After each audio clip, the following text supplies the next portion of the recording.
This is going to be fun. Halo, assalamualaikum warahmatullahi wabarakatuh. Halo mahasiswa yang budiman, apa kabar? Alhamdulillah baik ya. Kita ketemu lagi. Oke, lanjut ke materi selanjutnya ya. Materi selanjutnya ialah ketidakpastian pengukuran. Apa itu ketidakpastian pengukuran? Oke, kita langsung saja share. Nah, oke. Nah, kali ini kita mempelajari tentang ketidakpastian pengukuran. Jadi pendahuluannya ialah dalam era perdagangan bebas, parameter keberterimaan suatu produk ditentukan oleh suatu spesifikasi yang berlaku universal. Jadi dalam perdagangan bebas ini harus juga menyamakan suatu persepsi biar sama dalam ukurannya ya. Kesesuaian terhadap spesifikasi tersebut ditentukan oleh suatu batas tentu di sekitar nilai yang diinginkan, yang kemudian disebut dengan ketidakpastian. Perbedaan metode penaksiran ketidakpastian menyebabkan ditolaknya suatu komoditi ke negara lain yang mempunyai metode yang berbeda. Oleh karena itu, mencegah hambatan perdagangan tersebut, beberapa organisasi internasional sepakat untuk menyusun suatu pedoman yang berlaku secara global ya, secara universal. Nah, kita mengenal dengan nama ISO ya, International Standard Organization. Nah, ini yang menjadi tolak ukur standarisasi tentang pengukuran biar semua kriteria atau atribut tersebut bisa disamakan persepsinya di antara negara satu dengan negara yang lainnya. Nah, apa sih yang dipelajari di dalam ketidakpastian pengukuran? Yang pertama, tujuan pengukuran adalah menentukan nilai besar ukur ya. Nah, hasilnya apa? Merupakan taksiran nilai besaran ukur. Nah, karena hanya merupakan taksiran, maka setiap hasil pengukuran selalu mengandung kesalahan. Oleh sebab itu, terdapat karena mengandung kesalahan ya. Jadi itu akibat karena penafsiran atau secara periodik melakukan pengukuran terjadi yang namanya data yang berulang-ulang ya, ada suatu kesalahan, ada penaksiran yang berbeda. Jadi di sini kesalahan pengukuran ada dua. Yang pertama kesalahan acak, lalu kesalahan secara sistematik. Kesalahan acak timbul dari besaran berpengaruh yang tak terduga. Kesalahan acak misalnya tuh. Misalnya ada 20 data dalam pengukuran kita mengukur. Data pertama misalnya 2, data kedua 2, sekian. Terus. Nah, itu ada kesalahan acak itu yang terjadi ketika dalam proses penaksiran nilai tersebut. Nah, kesalahan sistematis timbul dari besaran berpengaruh yang dapat diduga berdasarkan model besaran ukur. Jadi model besaran ukur yang tidak sesuai, terus terjadi tidak dikalibrasi. Jadi salah sistematis ketika data pertama sampai data selanjutnya sampai dengan beres dilakukan pengukuran. Karena dasarnya tolak ukur atau belum dikalibrasi, maka salahlah sudah. Nah, itu disebut dengan kesalahan sistematis. Definisi kesalahan acak, hasil suatu pengukuran dikurangi dengan nilai rata-rata dari sejumlah besaran yang berulang terhadap besaran ukur yang sama dengan kondisi pengukuran tertentu. Nah, kita memiliki 20 data misalnya dilakukan secara berulang-ulang, lalu kita cari rata-ratanya. Nah, ada yang namanya selisih di antara itu. Bisa kita sebutkan plus minus 0, sekian. Nah, kesalahan acaknya itu nilai kesalahan acak tidak dapat dikoreksi karena bervariasi dari satu pengukuran ke pengukuran lainnya. Misalnya pengukuran data 1 2, sekian, pengukuran 2 2, sekian, 3 2, sekian, terus gitu. Nah, makanya itu kesalahan acak tidak dapat dikoreksi karena bervariasi dari satu pengukuran ke pengukuran lainnya. Sedangkan kesalahan sistematis gimana? Nilai rata-rata dari sejumlah besar pengukuran berulang terhadap besaran ukur yang sama dengan kondisi pengukuran tertentu dikurangi nilai benar besaran ukur tersebut. Nah, di sini kita mendapatkan namanya apa? Range namanya selisih ya. Nah, selisih tersebut ialah kesalahannya. Dalam pengukuran, taksiran nilai benar diberikan oleh nilai dalam sertifikat kalibrasi alat ukur atau standar pengukuran. Jadi di dalam pengukuran ini tergantung jadi taksiran benar kalibrasi alat ukur ya atau standar pengukurannya. Nilai taksiran kesalahan sistematik dapat dihitung dari pengaruh besar yang dapat dikenali selama proses pengukuran.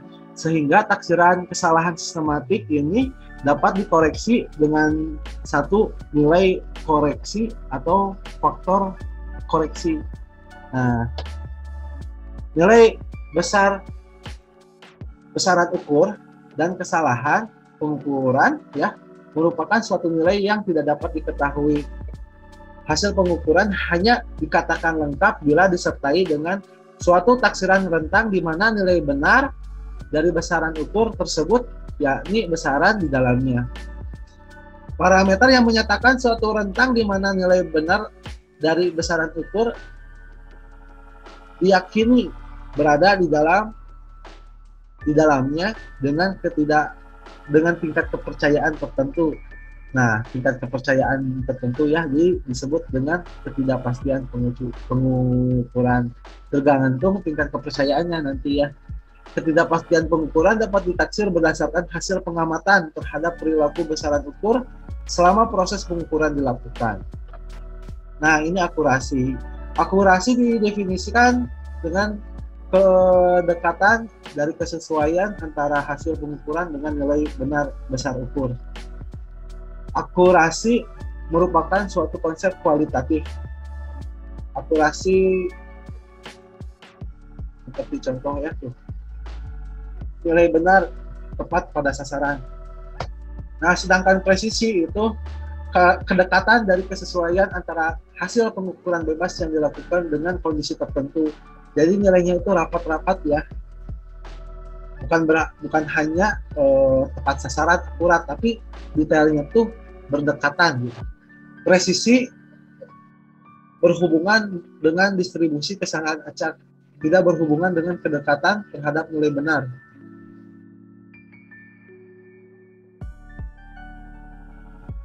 Ya, harus benar-benar kesesuaian dan kedekatan itu antara hasil pengukurannya ya dekat gitu. Nah, ini ilustrasi berapakah panjang meja jika AB 101, jika CD 100 cm, jika EF 102 cm. Kok tidak sama ya? Kenapa demikian? Semua pengukuran tidak pasti. Nah, makanya definisi ketidakpastian pengukuran didefinisikan sebagai suatu parameter yang terkait dengan hasil pengukuran, yaitu menyatakan sebaran nilai yang secara beralasan dapat diberikan kepada besaran ukur. Apabila taksiran nilai besaran ukur dinyatakan dengan X dan ketidakpastian pengukuran untuk tingkat kepercayaan tertentu dinyatakan dengan U, maka nilai dari besaran ukur tersebut yaitu X diyakini berada dalam rentang nih ya konsep dasarnya. Nah, sumber ketidakpastian ialah standar atau acuannya, lalu benda ukurnya, lalu peralatan atau instrumentasi, lalu metode pengukurannya seperti apa, lalu kondisi lingkungan juga mempengaruhi sumber ketidakpastian. Lalu personil atau pelaku pengukuran. Nah, di sini ada kemungkinan si personil tersebut melakukan kesalahan berdasarkan human error, kesalahan yang berdasarkan kesalahan pengukuran oleh manusia ya. Nah, sumber-sumber lain yang timbul dari definisi besaran ukur yang tidak memadai, nilai tetapan yang digunakan dalam perhitungan keterbatasan teknik perhitungan, perbedaan hasil pengamatan berulang pada kondisi yang sama. Jadi antara personal 1 dan personal 2 itu bisa jadi perbedaan hasil pengamatnya dalam pengukuran ya. Kesalahan pemakaian alat ukur, contohnya kesalahan program komputer, kesalahan pemindahan data, kesalahan model besar ukuran, bukan merupakan sumber ketidakpastian, melainkan penyebab hasil pengukuran yang salah. Nah, ini dalam suatu statistik penaksiran ketidakpastian ya. Ini kita mempelajari tentang populasi dan sampel yang dinyatakan dengan nilai rata-rata populasi ya, dengan ini adalah varian dari populasi. Lalu sampel ini nilai rata-rata sampel, lalu varian dari sampel seperti ini. Nah, maka didapat rumus seperti ini ya, di mana nilai rata-rata sampel untuk besaran ukur X jumlah N data variabel sampel seperti ini.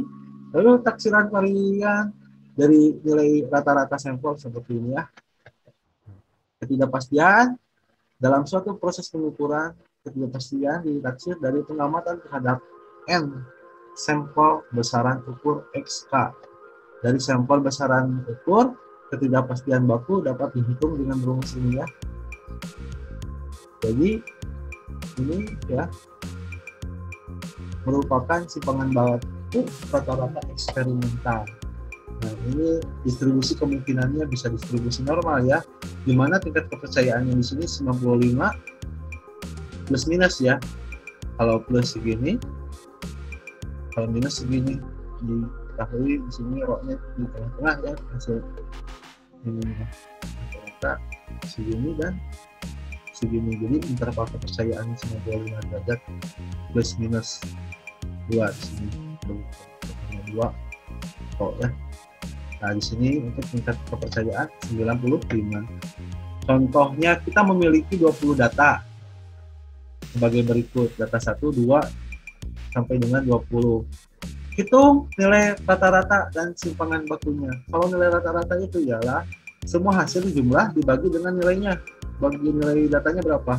Jumlahnya 20. Ini berapa? 53 tambah 52, 57 tambah 55 tambah 52. Jumlah semua dibagi dengan 20 data tersebut ya. Maka didapat hasil rata-rata. Aduh, ini internetnya ya. Nah, aduh, internet ini.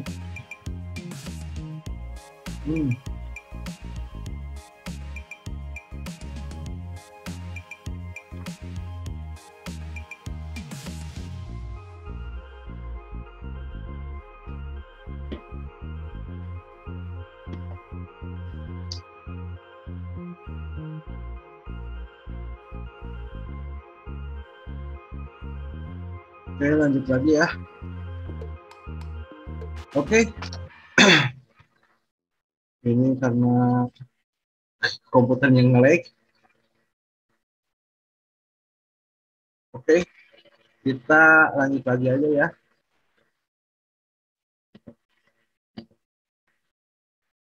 Stream lagi, kita masuk lagi. Oke. Nah, F5 dong. Gimana dong? Muncul. Aduh, internetnya ternyata ya. Bohong lagi. Nah, dari simpangan baku dijawab.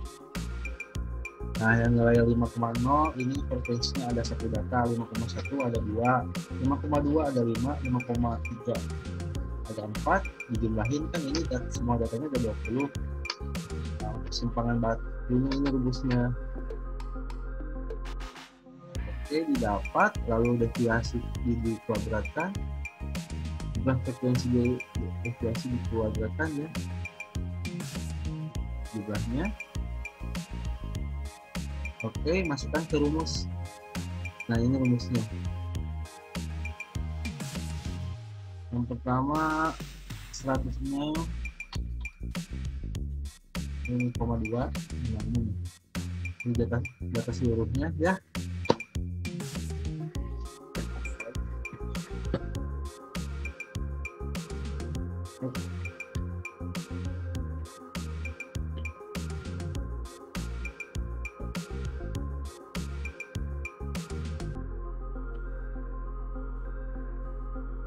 Aduh, apa?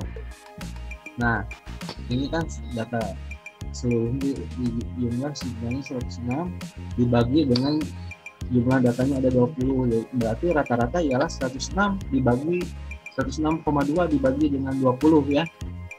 Tuh, lalu yang kedua masukkan rumus simpangan baku ya. Nah, ini simpangan baku akar dari ini rumusnya ini. Nah, ini ada di sini. Kita masukin saja. Ini ya hasilnya 0,538.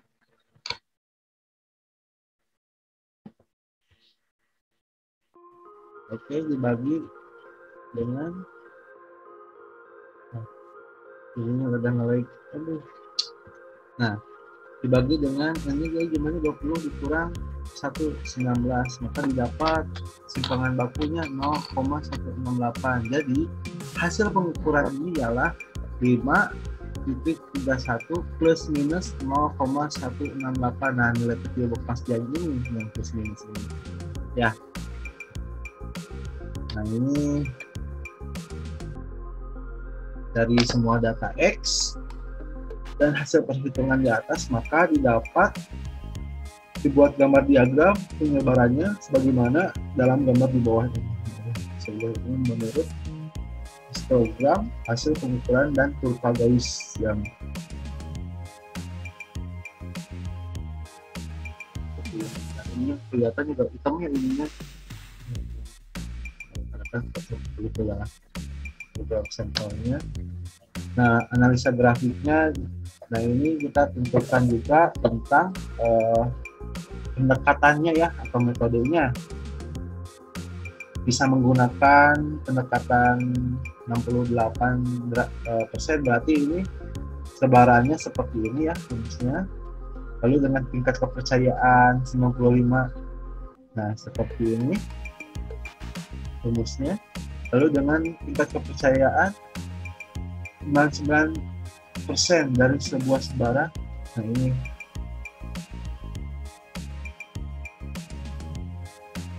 oke.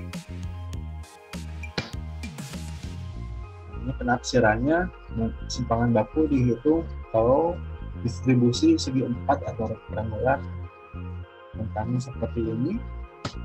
Kalau untuk segitiga ya seperti ini. Dengan simpangan bakunya bisa dihitung dari A ya, nah rentangnya per 6 pangkat setengah. Lalu yang ini untuk bentuk set U ya, bentuk U. Nah, klasifikasi komponen ketidakpastian Ini berdasarkan teknik evaluasinya, komponen ketidakpastian pengukuran dapat diklasifikasikan menjadi komponen tipe A dan komponen tipe B. Nah, ini komponen tipe A ya, dievaluasi dengan analisis statistik dari sekumpulan data pengukuran yang antara lain meliputi standar simpangan baku rata-rata eksperimental, simpangan baku eksperimental full, regresi linear, dan teknik statik lainnya. Yang tipe B dievaluasi dengan metode selain analisis statistik dari sekumpulan data pengukuran, biasanya berdasarkan penetapan ilmiah menggunakan informasi yang relevan, antara lain penggunaan pengukuran data sebelumnya ya, pengalaman atau pengetahuan, spek dari pabrik, data dari sertifikat kalibrasi, ketidakpastian yang ditetapkan berdasarkan databook. Nah, ini evaluasi tipe A. Ini rumusnya ya, harus matematis ya, statistik secara statistik, terus rata-rata dan sampel, simpangan baku dalam rata-rata sampel, ketidakpastian bakunya seperti itu. Terus ilustrasinya seperti ini ya, panjang meja AB 101, CD 100, EF 102, rata-rata 101, simpangan baku 1, ketidakpastian baku adalah 0,58. Jadi terhitung secara matematis ya. Nah, kalau yang evaluasi ketidakpastian baku tipe B, misalnya tuh kalibrasi atau timbangan standar tercantum ketidakpastian tingkat kepercayaannya 95%, berarti apa? 0,01 mg batas toleransinya dengan faktor cakupan K sama dengan 2. Makanya ini masukin pakai rumus yang tadi ya, faktor 2 nih. Ini untuk distribusi ya, pakai yang distribusi segi 4, hasilnya seperti ini ya, kanan dan ke kiri ini 0,05 plus minus. Kalau segitiga ya seperti ini, masukin rumusnya.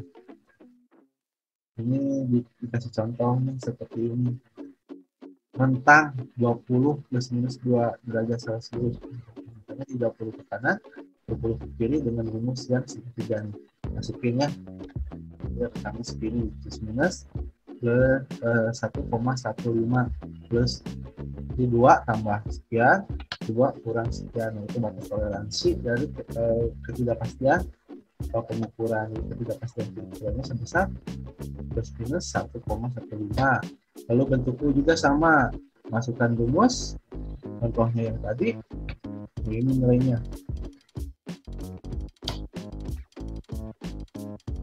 Kita koefisien sensitivitas.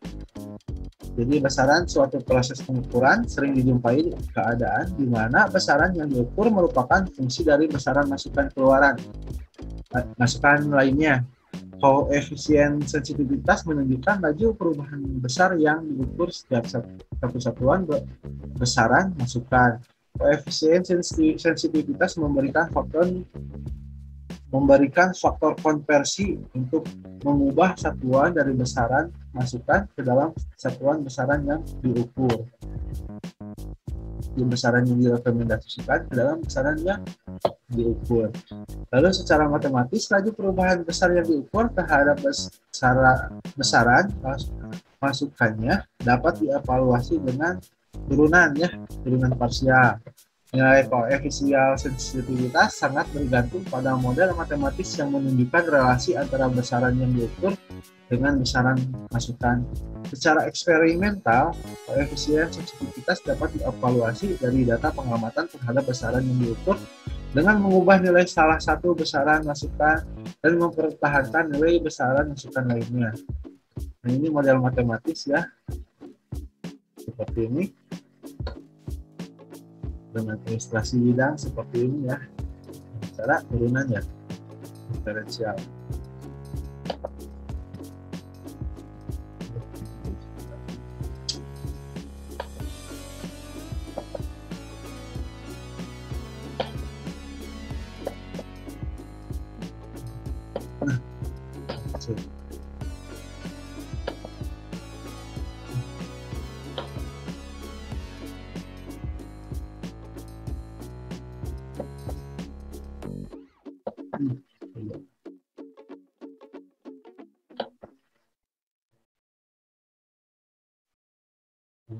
Contohnya DA per DL dari panjang. Evaluasi ketidakpastian waktu gabungan rumusnya seperti ini. Jadi masing-masing besaran masukan tersebut tidak berkorelasi.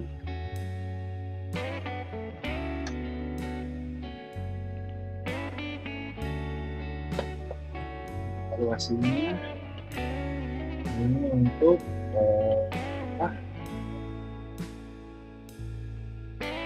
untuk ketidakpastian bentangan diukur yaitu dari USEP ya, yaitu U. Ya.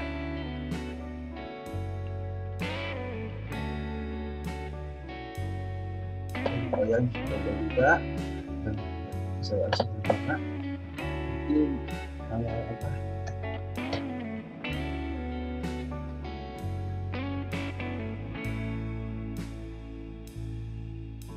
Nah, rata-rata dari pengamatan tak terkoreksi, taksaan koreksi untuk semua gejala sistematik yang dapat diketahui hasil pengukuran tidak termasuk ketidakpastian karena definisi besaran ukur yang tidak lengkap.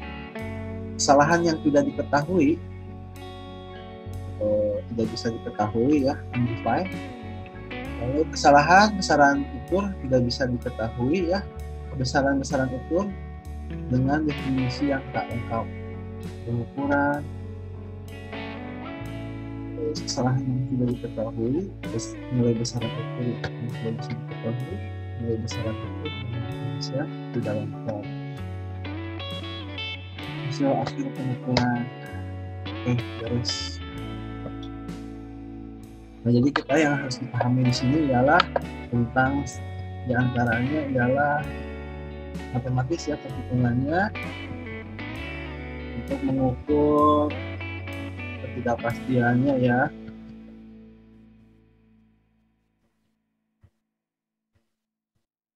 Ada modul matematis sampai ilustrasi hasil pengukuran dan ketidakpastiannya. Nanti ini untuk contoh soal bisa di-share ya nanti, atau soal-soal ketidakpastian nanti bisa diberikan, bisa via Zoom, via Google Classroom, misalnya Google Classroom, via Waska Mobile ya, dan lain sebagainya. Oke, kita cukupkan dulu sampai di sini ya. Oke, terima kasih semuanya sudah menyimak. Nah, itu nanti di-share lagi dan ada beberapa yang bisa detailing lah, lebih detailing nanti harus khusus pembahasan satu-satunya ya. Oke. Terima kasih yang sudah menyimak, jangan lupa absen dan dukung terus channel media. Oke, jangan lupa like, comment, dan subscribe, dan jangan lupa absen di komen bawah ya nama link kalian. Terima kasih. Assalamualaikum warahmatullahi wabarakatuh.